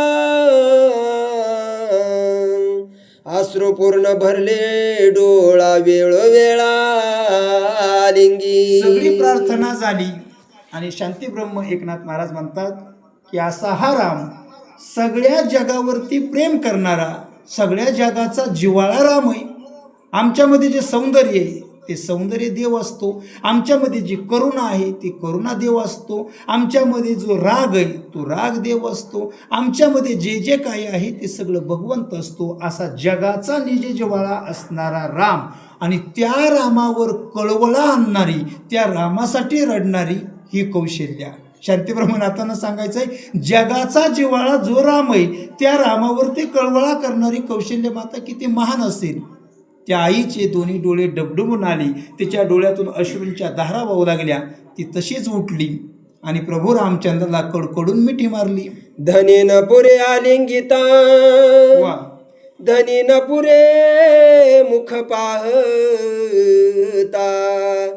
धनी न पुरे गुज बोलता निज माता कृपाळो. त्या रामाला मिठी मारली कौशल्याने. शांतीब्रह्म एकनाथ महाराज म्हणतात की आता हा राम वनवासाला जाणार आहे. काही झालं तरी एक आई आहे आणि आईच्या कुशीत आईच्या पदराड आजपर्यंत झोपलेलं निजलेलं लहानाचं मोठं झालेलं लेकरू आणि तेही बघा गुरु पुष्यामृत योगावरती जे राजा बनणार होतं ते अचानक वनवासाला चाललं. आईला त्या मुलाची मिठी सोडू वाटत नाही. ते आलिंगन देताना आईचं समाधान होत नाही. त्याचं मुख आई पुन्हा पुन्हा बघते पण तरी आईचं पोट भरत नाही. ती त्या रामाशी गोज बोलू लागली पण कितीही बोललं तरी आता आईचं समाधान होत नाही कारण ती आई तेवढी कृपाळू असते. धनी न पुरे मुख मर्दिता धनी पुरे मुख चुंबिता धनी न पुरे हृदय धरेता आयशी निज माता कृपाळू. पुन्हा पुन्हा रामाच्या मुखावरून ती हात फिरवू लागली, अंजारू लागली, गोंजारू लागली पण तिचं समाधान होत नाही. ती आपल्या मुलाचं मुख चुंबन करायला लागली पण तिचं पोट भरत नाही. आपल्या रामाला तिने हृदयाला कडकडून मिठी मारली पण तरी सुद्धा तिचं पोट भरत नाही. धनी न पुरे वदनी गाता धनी न पुरे नयनी पाहता धनी न पुरे हृदय ध्याता निज माता कृपाळू. आपल्या रामाचं गुण कौशल्य मुखातून गायला लागली पण किती जरी हे गुण गायलं तरी समाधान होत नाही.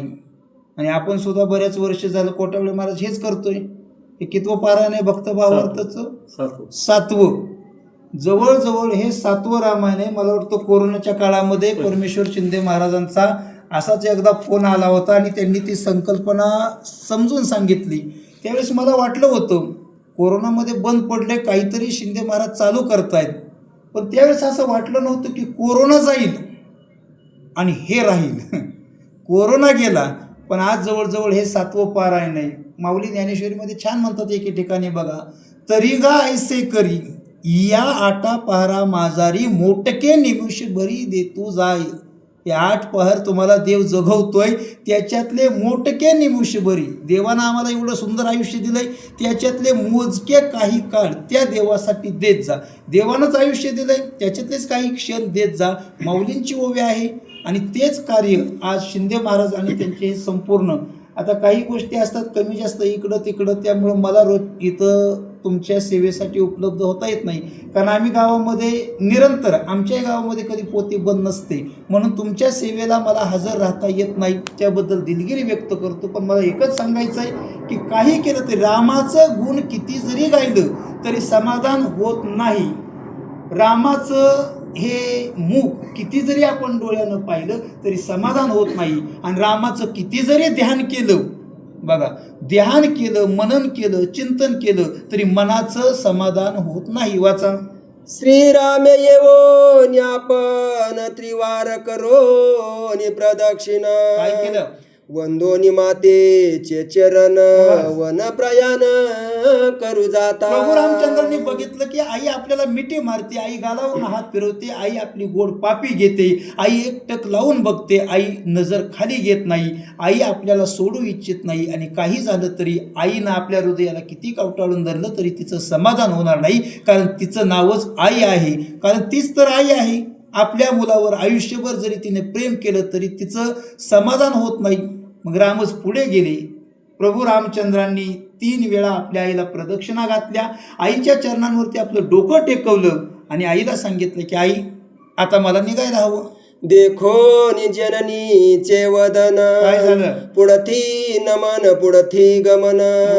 पुढती घाली लोटांगण प्रेमपूर्ण मातेचे. अगदी रडवेली झालेली आई आणि त्या आईचा तो रडका चेहरा प्रभू रामचंद्रांनी बघितला.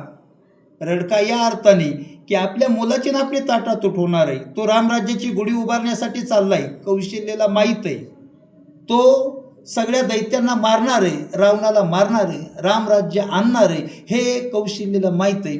फक्त कौशल्येला हे माहीत आहे की तो आपला मुलगा होऊन आलाय आणि एवढ्या मोठ्या त्रिभुवनामध्ये रामराज्य आणणार आहे. तो काही काळासाठी का होईना माझ्यापासून दूर चाललाय. अशा आईचा चेहरा प्रभू रामचंद्रांनी पाहिला.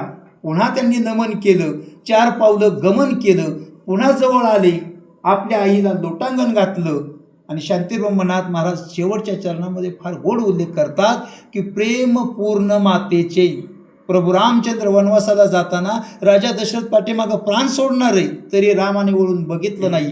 कौशल्यने कालपासून आजच्या अध्यायापर्यंत इतका आग्रह केला तरीही प्रभू रामचंद्र मागं वळणार नाही. त्याचा अर्थ असा होत नाही की प्रभू रामचंद्राचं आपल्या आईवरती बापावरती प्रेम नव्हतं. उलट याचा अर्थ असा होतो की ज्या गोष्टीसाठी मी कौशल्येचा दशरथाचा मुलगा म्हणून जन्माला आलोय, अवताराला आलोय, ते काम पूर्ण आपण आपल्या आईवडिलांची स्वप्न पूर्ण केली, तोच मुलगा सुपुत्र म्हणून गणला जातो. म्हणून आपला जन्म संसार करण्यासाठी नाही हे रामाला माहीत आहे. या संसारिकांना चांगल्या मार्गाने घेऊन जाण्यासाठी आपला अवतार आहे. म्हणून प्रभू रामचंद्र शांतीब्रह्मनाथ महाराज म्हणतात की आईवरती एवढं प्रेम असून सुद्धा गमन केलं, पुन्हा नमन केलं, लोटांगण घातलं आणि पुढची वाट चालायला लागले. देखो निमातेचा कळवळा श्रीराम कृपेचा कोवळा. आनंदाश्रू आले डोळा बाष्पे गळा रोधिला. राम पुढे निघाले, आपल्या आईचा चेहरा बघितला, आपल्या आईचं आपल्यावरचं प्रेम बघितलं, आपल्या आईचा आपल्याबद्दलचा कळवळा बघितला. आणि प्रभू रामचंद्र, मी मगाशी सांगितलं की जगावरती प्रेम करणारा, जगाचा निज जिव्हाळा आणि कृपेचा कोवळा, हा प्रभू रामचंद्र एवढा संवेदनशील आहे, इतका प्रेमळ आहे, इतका करुणाकर आहे, इतका करुणेचा सागर आहे. आणि ज्याला आपल्या आईच्या डोळ्यातले अश्रू दिसत नाही त्याला जगाच्या पाठीवरचं कुठलंही दुःख जाणवू शकत नाही. ज्याला आपल्या आईच वाचता आली नाही त्याने जगातलं कितीही वाचन केलं, किती अभ्यास केला तरी ते वाचन शून्य. ज्याला आपल्या आईच्या डोळ्यातलं अश्रू कळले नाही, ज्याला आपल्या आईच्या डोळ्यातला भाव कळला नाही, ज्याला आपल्या आईच्या आयुष्यातलं सुख आणि दुःख कळलं नाही, त्याला जगातलं काहीच कळलं नाही. आणि हा तर प्रभू रामचंद्र आहे. आपल्या आईच्या डोळ्यातला कळवळा बघितला आणि प्रभू रामचंद्र हे कृपेचे कोवळे असल्यामुळं त्यांच्याही डोळ्यातून अश्रू आले. पण हे अश्रू मात्र आनंदाचे आहेत. मान्य आहे आई, मला आता इथून पुढे 14 वर्षे तुझी माझी भेट होणार नाही, हा चेहरा तुला दिसणार नाही, हा रामाचा चेहरा पाहण्यासाठी अनेकांनी अनेक युग तप केलं. मी ज्यांच्या स्वप्नात गेलो नाही, आई तुझ्या पदरात झोपलो, पदरात वाढलो, मी तुझं दूध पिलो, मी तुझ्या समोर माझ्या पायाचा अंगठा घेऊन चोखला, त्या पायाची गोडी बघायची मला वैकुंठात इच्छा झाली होती. पण हे बघ आई, काही असलं तरी आता 14 वर्षासाठी तुझी आणि माझी ताटातूट होणार आहे. आनंदाचं काम करण्यासाठी निघालोय, खूप मोठं काम करण्यासाठी निघालोय. मला माहिती आहे तू सुद्धा आनंदी आहेस, पण या ताटातुटीमुळे हे अश्रू आले. डोळ्यातले अश्रू प्रभू रामचंद्रांनी तसेच ओघळू दिले. त्यांच्या गळ्यामध्ये, त्यांच्या छातीमध्ये थोडीशी धाप गहिवरून आल्यासारखं झालं. श्वासोच्छ्वास दाटला गेला. पुढं काय झालं वाचा. ते देखोनी ओठा उठी कौशल्य राम धरिला पोटी ललाट मर्दोनी ललाटी घातली मिठी दृढ चरणी. माझ्या शांती ब्रह्मनाथ महाराजांनी हे भावार्थ रामायण लिहिताना 9 रसांचा पुरेपूर वापर केलाय.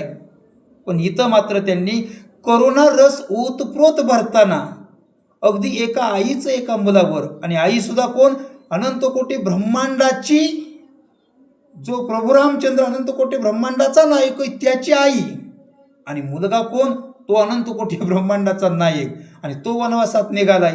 तो रडतोय. आनंदाचे अश्रू कौशल्याच्या डोळ्यात आहेत. आनंदाचे अश्रू ज्यावेळेस रामाच्या डोळ्यात आले त्यावेळेस मात्र कौशल्या पुन्हा उठली. बाळा तू का रडतो? अरे आई रडते तू निघाला म्हणून, आता तू का रडतो? आई धावत गेली. पुन्हा राम धरीला पोटी, आणि पोटाला आवळून धरलं, छातीला आवळून धरलं, हृदयाला आवळून धरलं, आणि कौशल्याने स्वतःचं कपाळ रामाच्या कपाळाला घासलं, रगडलं, लल्लाटावरती लल्लाट घासलं, आणि पुढं काय केलं. वनाहून या रघुनाथा अयोध्येसी तू येशील मागुता कैमी डोळा देखेन येता श्रीमुखता श्रीराम. आईनं पळत येऊन आपल्याला पोटाला धरलंय, मिठी मारली, आणि कपाळाला कपाळ आई घासू बघते.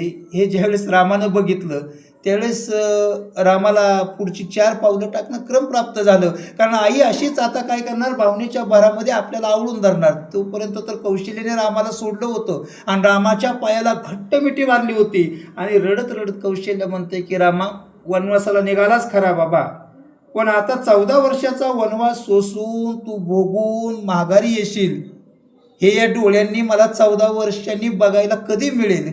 मला त्याच क्षणाची वाट बघायची. मागुतेनी श्रीमुख देखेन तै होय डोळ्या पारन म्हणून या लिंगी जीवे प्राणे योग मनेन सहावे. रामा, आज तू या डोळ्याच्या आड होणार, वनवासात जाणार. 14 वर्षे या डोळ्यांना रामरूपाचं दर्शन होणार नाही. 14 वर्षे हे डोळे उपवाशी राहतील. हे बघ, वनवासामध्ये जा. मी सगळ्या देवदेवतांना, भूतामातांना सांगितलंय की माझ्या रामाचा सांभाळ करा. ते नक्कीच एका आईचा शब्द पाळतील. तुझ्या केसालाही धक्का लागणार नाही. तू 14 वर्षांनी परत येशील, आणि या डोळ्यांनी 14 वर्षाच्या धरलेल्या उपवासाचं त्या दिवशी पारणं होईल. तू परत आल्यानंतर हे डोळे त्या रामरूपाचं दर्शन घेतील. असं म्हणून कौशल्याने पुन्हा एकदा अगदी जीव भाव एक केला. रामाला पुन्हा एकदा आलिंगन दिलं, डोक्यावरून हात फिरवला, आणि रामाला म्हणाली, रामा काही कर, पण हा 14 वर्षाचा वियोग, ही ताटातूट, हा दुरावा या कौशल्याला नाही सहन होणार. वाचा. माऊलीचे प्रेम पूर्ण तेने अश्रू लोटले संपूर्ण झाले श्रीराम चरण क्षाळन प्रक्षाळन निज दुःखा. आईचं हे बोलणं रामाने ऐकलं. माऊलीचे प्रेम पूर्ण. शांतीब्रह्म म्हणतात की आता पूर्ण प्रेमाचं भरत आलंय. आता इथं कशाचीही तसूभर ही उणीव त्या प्रेमात उरली नाही. पण या आईच्या आनंदाच्या अश्रूंनी, प्रेमाच्या अश्रूंनी प्रभू रामचंद्राचे पाय धुतले गेले, आणि ते चरण क्षाळन झाल्यानंतर शांतीब्रह्मनाथ बाबा म्हणतात ते रामाचे पाय धुतले नाहीत, तर या दोघांच्याही अंतःकरणामध्ये ताटातूट होण्याबद्दल, विरहाबद्दल जे दुःख निर्माण झालं होतं, ते दुःखच आईच्या आनंदाच्या अश्रूंनी वाहून गेलं. वाचा. तव गर्जली आकाशवाणी काय? श्रीराम निज विजयोवनी क्या बात आहे? दुःख नको करू जननी राम त्रिभुवनी महाराजा रे राम आणि तेवढ्यात राम. आकाशवाणी झाली. ही आकाशवाणी म्हणजे कोण असतं माहिती का? आकाशवाणी म्हणजेच देव असतो. म्या बोलविल्या वेदू बोले, म्या चालविल्या सूर्य चाले, म्या हालविल्या प्राणू हाले, जो जगाते चालिता. देवाला जी गोष्ट कौशल्याला सांगता येत नव्हती, देवानं ती आकाशाला सांगायला लावली. आकाशानं सांगितलं, आई रडू नको, आई दुःख करू नको, आई आता अश्रू ढाळायचं बंद कर. तुझा हा राम इतका सामान्य नाही, तो वनामध्ये चाललाय वनवासाचं निमित्त करून, पण तो तिथं विजयी होणार आहे. आणि तुझा राम हा स्वर्ग मृत्यूलोक आणि पाताळाचा मालक आहे. वाचा. श्रीराम वंद्य ब्रह्मादि देवा श्रीराम वंद्य दैत्य दानवा श्रीराम वंद्य सर्व मानवा श्रीराम स्वयमेव परब्रह्म सत्य लोकाचा ब्रह्मदेव, इंद्र लोकाचा इंद्रदेव, 33 कोटी देव, अख्ख चराचर, स्वर्गाचे 21 माड्या, पाताळातल्या भोगिंद्रा सहित, मृत्यू लोकावरचे हे 7 द्वीप, 9 खंडा सहित, चराचर सहित जे मानव आहेत, दानव आहेत, राक्षस आहेत, देव आहेत, सूर आहेत, नर आहेत, ते सगळे तुझ्या रामाची पूजा करतात, तुझ्या रामाला नमन करतात, तुझ्या रामाला शरण आहेत, तुझ्या रामाला वंदन करतात. अशा रामाची तू आई आहे, तू काळजी करू नको. श्रीराम सोये परात्पर वा. श्रीराम सोये स्वतंत्र श्रीराम सोये चित मात्र श्रीरामचंद्र परब्रह्म राम ज्या राम. रामासाठी तू रडते तो राम इतका सामान्य नाही, तो परात्पर सोयर आहे. ज्याला तुम्ही नात्या गोत्यामध्ये गुंतून ठेवलंय ना, तो तो दशरथाचा मुलगा बी आहे, तो कौशल्याचा मुलगा बी आहे, तो सुमित्रेचा आहे, तो लक्ष्मणाचा भाऊ आहे, तो जनक राजाचा जावई, तो सीतेचा मालक आहे. पण लक्षात ठेव, तो तसाच रावणाच्याही फार जवळचा आहे, कारण तो परात्पर सोयर आहे, तो सगळ्यांसाठी सारखाच आहे. असा हा राम स्वतंत्र आहे, तो कुणाचाही होऊन, एकाचा होऊन तो राहत नाही. अशा या स्वतंत्र देवासाठी तू रडू नको, तो स्वयंचिद चिन्मात्र आहे. आणि अशा परब्रह्म रामाला वनवासामध्ये जाऊन फार मोठी कीर्ती करायची. आई तू रडू नको. श्रीराम गुणी गुणातीत श्रीराम जीव शिवातीत श्रीराम सोये सदोदित वा. श्रीराम निश्चित परब्रह्म राम राम. ते सत्व रज तम गुणामध्ये बांधला गेलेला देव नाही. ज्या मायेनं हा सगळा पसारा रचला ना, तो त्या मायेचाही माय आहे. त्या मायेला जन्माला घालणारा तो आहे. तो जीव आणि शिव या दोघांना जन्माला घालतो. जीवाला संसाराच्या नादी लावतो, शिवाला परमार्थाच्या नादी लावतो, आणि स्वतः मात्र जीव शिवाच्या पलीकडे जाऊन बसतो. श्रीराम नाही सुख दुःख जे मानिती ते केवळ मूर्ख ऐकता कौशल्य झाले सुख हृदय हरिक कोंदाटला राम वनवासाला गेला म्हणून त्याला दुःख आहे, राम राजवाड्यात बसला म्हणून सुख आहे. राम हा सुख दुःखाच्या पलीकडे कौशल्य. म्हणून रामाबद्दल जे काही सुख दुःख मानतात, मी त्यांना मूर्ख समजतो. आकाशवाणी झाली आणि हा सगळा आकाशवाणीचा शब्द प्रपंच कौशल्यानं ऐकला, आणि त्यावेळेस कौशल्याला आनंद झाला, आणि हृदयामध्ये तो आनंद ठासून भरला, कोंदटला. पुढं काय झालं? ऐशी आकाशवाणी ऐकता परम सुख माय पुता मावळले द्वंद्व दुःखता उल्हासता वनधाडी. आकाशवाणीचे हे शब्द ऐकल्यानंतर परमसुख मायपुता, आईला आणि वडिलांना फार आनंद झाला. आणि द्वंद्व, माणसाच्या आयुष्यामध्ये दुःख तोपर्यंतच आहे जोपर्यंत त्यांच्या आयुष्यामध्ये द्वंद्व आहे, भेद आहे. द्वंद्व म्हणजे काय? ऊन सावली हा भेद आहे. तोपर्यंत ऊनही माना आणि सावलीही माना. दोन्ही, सावलीमध्ये ऊन, उन्हात सावली, सुखात दुःख, दुःखात सुख, दोन्हीचा अर्थ एक माना.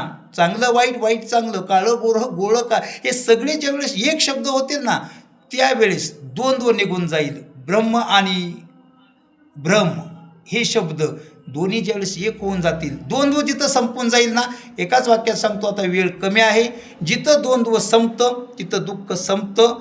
आणि नेमकं ह्याच द्वंद्वाचं दुःख कौशल्याचं संपलं, आणि अतिशय आनंदाने, उल्हासाने रामाला वनवासाला धाडायची तयारी कौशल्यानं केली. मावळले संकल्प विकल्प मावळले द्वंद्व दुःख श्रीराम वना जाता देख परम हरिका कौशल्ये. आकाशवाणीची भाषा ऐकून मनातले सगळे संकल्प विकल्प तो भेद मावळला, द्वंद्वाचं दुःख मावळलं आणि असा हा राम वनवासाला जाताना परम हरिक, परम म्हणजे हा परमोच्च बिंदू, त्याच्यापेक्षा पुन्हा जास्त आनंद उरत नाही, तो परम आनंद कौशल्यला झाला. एका जनार्दना शरण कौशल्य करोनी निरंजन. काय केलं? श्रीरामाचे वन प्रयाण आल्हादे आपण करविले. शांतीब्रह्म एकनाथ महाराज आपले सद्गुरू जनार्दन स्वामींना शरण जाऊन सांगतात की कौशल्यने रामाचं निरांजन करून ओवाळणी केली आणि प्रभू रामचंद्र अतिशय आनंदाने, उल्हासाने, आल्हादाने वनवासाला जातील अशी पूर्ण तयारी कौशल्यनं केली. आणि आजच्या या कथेला वेळ संपली ना आपली. दोन वय 64 म्हणजे कथाच बदलते. हा, घ्या 2 वय फास्ट. जे स्वस्त्ययन रघुनंदना त्याची स्वस्त्ययन लक्ष्मण. कौशल्येने करुणी जाना दोघे वना.